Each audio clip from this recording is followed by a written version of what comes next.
Assalamualaikum warahmatullahi wabarakatuh. Kembali lagi bersama saya Tifa Nur Alia. Pada video kali ini saya akan menjelaskan bagaimana cara untuk membuat web atau HTML menggunakan Notepad dan membuat formulir survei web atau HTML untuk siswa. Pertama, kita akan membahas mengenai bagaimana cara untuk membuat web atau HTML menggunakan Notepad. Berikut ini merupakan contoh proyek membuat suatu halaman web yang menampilkan informasi mengenai Universitas Pizza, lokasinya, dan jenis-jenis pizza yang ditawarkan. Pada contoh halaman web ini memiliki 3 link, yaitu yang pertama, Contact Us, yang merupakan sebuah link untuk mengirim email. Kemudian yang kedua, Link to My School, yaitu sebuah hyperlink untuk halaman web sekolah. Kemudian yang ketiga ada Go to Top of Page, yang memberikan navigasi untuk halaman web tersebut. Sebelum masuk ke cara pembuatannya, kita perlu tahu bagian-bagian dari dokumen HTML. Dokumen HTML terdiri atas 2 bagian, yaitu yang pertama, bagian kepala yang memberikan informasi mengenai perangkat lunak browser atau penjelajah. Kemudian yang kedua, bagian tubuh yang memberitahu apa yang akan dilihat oleh pengguna di layar. Selanjutnya, membuat dokumen Notepad. Pertama, mulailah dengan membuka Notepad dan membuat dokumen baru. Caranya, klik perintah Start di bagian bawah kiri layar dan pilih program Notepad, atau mungkin harus mengklik subperintah aksesoris sebelum program Notepad muncul. Selanjutnya, klik baris 1 hingga baris ke-5 ke dalam dokumen Notepad. HTML mengharuskan perintah awal dan akhir. Baris 1-5 menentukan judul web yaitu University Pizza dan memulai bagian tubuh kode HTML. Selanjutnya, untuk baris ke-6 yang merupakan penentu tempat, yaitu di mana kursor akan ditempatkan. Baris A, name sama dengan top of page adalah cangkar. Perintah A berarti enter atau cangkar, yaitu tempat di dalam dokumen atau pada dokumen HTML lain di mana pengguna akan diarahkan melalui sebuah hyperlink. Selanjutnya, untuk baris ke-7 berisikan HTML untuk memulai paragraf yang dimulai dengan perintah P yang akan disejarkan di bagian tengah halaman web. Selanjutnya, untuk baris ke-8, ukuran huruf diperbesar melalui 3 tahapan, seperti memilih 3 opsi menurun pada menu drop-down dan dapat juga mengubah warna University Pizza menjadi merah.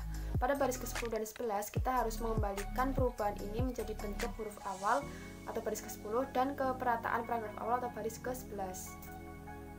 Selanjutnya, pada baris 12, kita menggunakan perintah line break untuk memasukkan 1 baris kosong tambahan.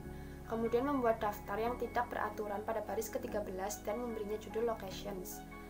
Kemudian pada baris 14 sampai dengan baris ke-16 membuat daftar berisikan 3 hal, yaitu perpustakaan, recreation center, dan 11 North Main Street.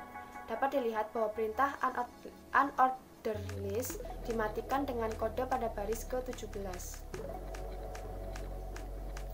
Selanjutnya, pada baris 18 memulai tabel, tetapi baris ke-19 memberitahu HTML untuk memulai sebuah baris. Baris pertama berisikan kata topping, small, medium, large, dan dalam huruf miring. Pada tabel 18, jika perintah bertuliskan tabel border sama dengan 1, pembatas tipis akan dihasilkan. Sedangkan tabel border sama dengan 10, pembatas tebal akan dihasilkan. Baris ke-20 hingga ke-23 membuat 4 sel data yang masing-masing mewakili kolom. Sel tabel data ditandai dengan TD seperti yang ditunjukkan pada baris ke-20. Judul pada baris 20 berformat huruf miring. Perintah I dan garis miring I di sekeliling kata-kata membuat kata tersebut ditampilkan dalam huruf miring. TR pada baris ke-19 adalah perintah untuk memulai baris baru. Selanjutnya, perintah garis miring TR atau baris ke-42 itu untuk menonaktifkan memulai baris baru. Kemudian untuk perintah garis miring table atau baris ke-43 itu untuk menonaktifkan memulai tabel baru.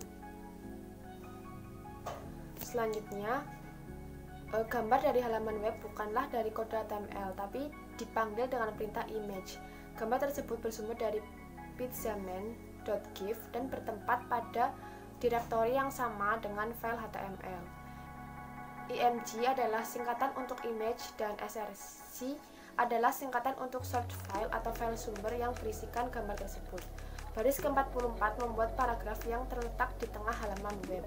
Kemudian untuk baris ke-45 memberitahu HTML untuk menggunakan file pizzaman.gif tanpa pembatas dengan kata lain border sama dengan 0. Baris ke-46 menonaktifkan perataan paragraf sehingga perataan akan kembali seperti semula, yaitu rata kiri. Selanjutnya, daftar berurutan Why order from us ditunjukkan pada baris ke-47 hingga baris ke-51. Baris ini dimulai dengan Why order from us sebagai judul daftar. Selanjutnya, yaitu link. Dua link yang pertama sejajar dengan bagian kanan halaman web. Baris ke-52 dan 54 adalah perintah awal dan akhir yang menyebabkan paragraf tersebut sejajar ke bagian kanan.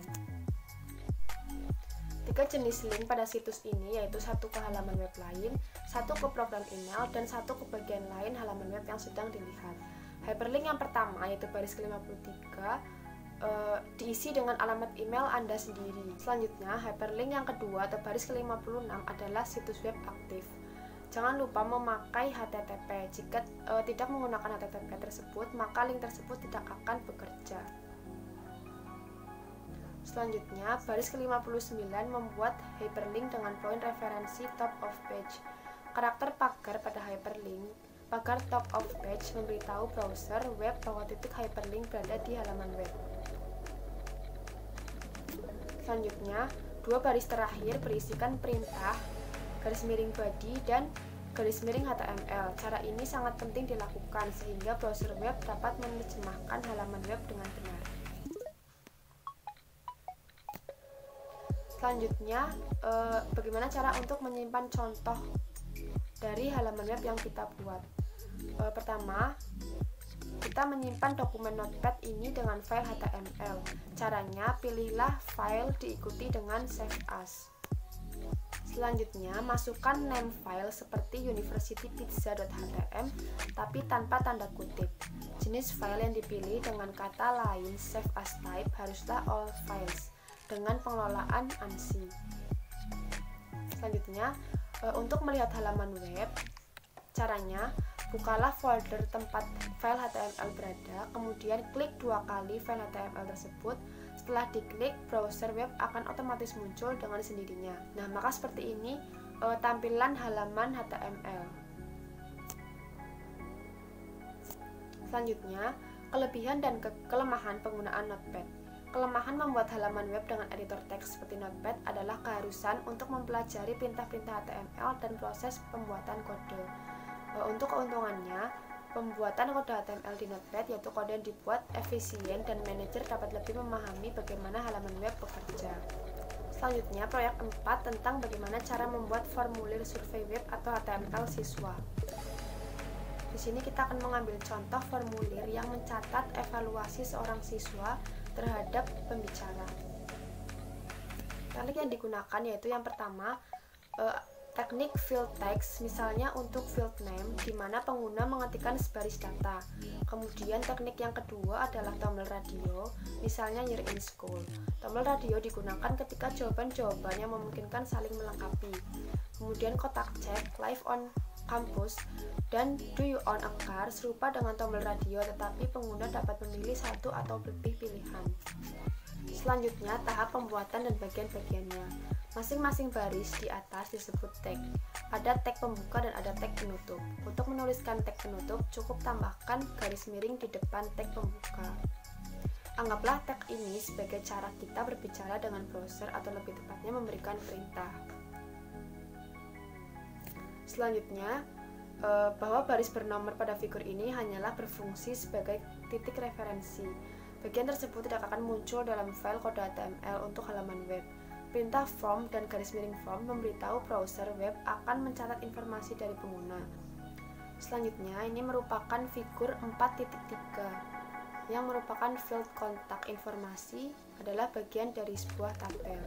Dari figur P4.3, Anda dapat melihat bahwa kontak informasi berada dalam sebuah tabel.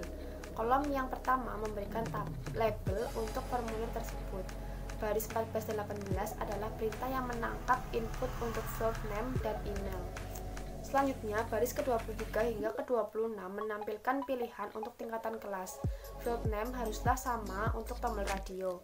Pada contoh ini, nama yang dicantumkan selalu school year. Satu-satunya yang dilihat dari baris ke-23 adalah sebuah tombol radio dan kata freshman. Perhatikan 4 fitur penting mengenai baris ke-23, yaitu jenis field, nama field, nilai field, dan fakta bahwa pilihan ini sudah memiliki tanda cek dari awal. Jenis field radio menyebabkan browser web memberi lingkaran yang dapat dimasukkan dengan sebuah klik mouse. Ini merupakan contoh jadi dari formulir survei pada figur P4.1. Kemudian pada figur P4.2, ini merupakan kode HTML untuk contoh. Jika seorang pengguna dapat memilih lebih dari satu pilihan, kotak cek harus digunakan. Figur P4.1 menampilkan kotak cek untuk menangkap informasi di mana seorang siswa tinggal dan apakah siswa tersebut memiliki sebuah mobil. Baris ke-29 dan baris ke-30 pada figur P4.2 membuat kotak cek yang nampak pada contoh. Perhatikan bahwa nama field berbeda pada baris ke-29 dan baris ke-30, sehingga masing-masing baris membuat fieldnya dan banyak kotak cek dapat dipilih. Jika kotak live on campus dipilih dengan klik mouse, maka field on akan memiliki nilai yes. Perhatikan bahwa terdapat perintah awal dan perintah akhir untuk pilihan tersebut, seperti yang ada pada baris ke-33 dan baris ke-38, dan masing-masing pilihan dari daftar pilihan ini memiliki awal dan akhirnya masing-masing, seperti baris ke-34. Nama field pilihan ini ada pada perintah pilihan read, tetapi nilai yang ditunjukkan oleh field ini dihasilkan oleh perintah option. Field ini memiliki respon sebagai berikut: no respond, excellent, average, dan poor. Pada umumnya, pilihan yang pertama pada daftar adalah nilai yang ditampilkan di halaman web. Perhatikan bahwa no respond ditampilkan pada figur P4.1 dan ini adalah pilihan pertama dalam perintah pilihan. Tetapi jika option values sama dengan average selected, rata-rata dibandingkan dengan para pembicara lain, garis miring option menggantikan baris ke-36. Kata select akan menyebabkan pilihan average ditampilkan sebagai pilihan awal pada halaman web. Selanjutnya, melihat halaman web. Setelah halaman web disimpan, kita dapat memeriksanya apakah halaman tersebut bekerja dengan baik. Kita tidak harus menutup program Notepad. Program ini dapat tetap terbuka ketika kita melihat file dengan browser web dan pilihlah perintah file, diikuti dengan subperintah open, kemudian ketikkan nama file atau browse untuk mencarinya, dan klik tombol OK. Maka halaman web akan muncul di browser.